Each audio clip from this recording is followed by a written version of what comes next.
Eu tive conhecimento de que você disse pessoalmente ao Olavo de Carvalho que você concordava com absolutamente tudo o que ele dizia, mas que você não poderia dizer isso em público. Eu? Me corrija se eu estiver errado. Mas a minha pergunta é: o que você pensa sobre o Foro de São Paulo? Qual é a sua posição em relação a isso?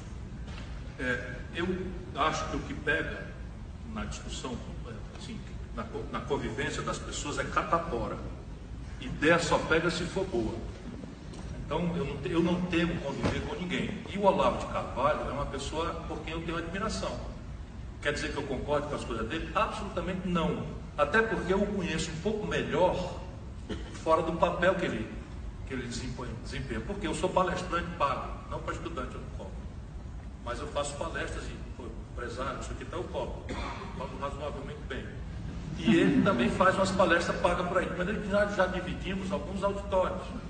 E a gente fica na sala antes. Eu cheguei às 6h30 da tarde, só para vocês saberem, eu cheguei aí às 6h30, não atrasei nada, então ficamos esperando o auditório organizar. E a gente fica conversando. Foi ótimo, fiquei conversando com a nossa presidenta aqui e tal. E veio uma menina, uma repórter, né, de Piracicaba, uma menina muito jovem, e fica conversando. E com o Olavo eu já fiquei conversando. Então, assim, ele não é tanto aquilo que ele aparece, porque virou essa moda, está todo mundo atrás de dizer quem é o cara da direita, não sei o que e tal. Eu conheci a direita orgânica brasileira muito de perto. Por exemplo, Roberto Campos, procurem ver, o livro dele tem essa grossura aqui, chama Lanterna de Topo. Eu tenho uma dedicação absolutamente paternal dele para mim, a gente não se entendia em absolutamente nada. Mas esse cara sabe ler, e o Olavo de Carvalho sabe ler. Entendeu? Então eu gosto de gente que sabe ler. Não gosto de imbecil, né? Ele não pega, mas dá uma impaciência lerda. Fora de São Paulo. Fora de São Paulo mofou. Não era uma coisa que a turma também está dizendo na internet, fora de São Paulo. Qual era a ideia do Foro de São Paulo? A ideia do Foro de São Paulo era reunir aquilo que era tudo fora do poder, por regra, no meio das ditaduras latino-americanas, a oposição à esquerda. Então essa era uma ideia generosa. Então as Farc naquela data, para dar um exemplo muito caloroso aqui, então, as Farc naquela data eram uma guerrilha de esquerda na Colômbia, não sei o que e tal, e foram recebidas aqui.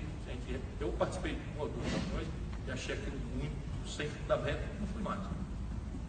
Porque é muito sem fundamento mesmo. Mas eu conheci o pessoal, por exemplo, da Nicarágua, comandante Zero, conheci bem. Gente boa, não resolve nada.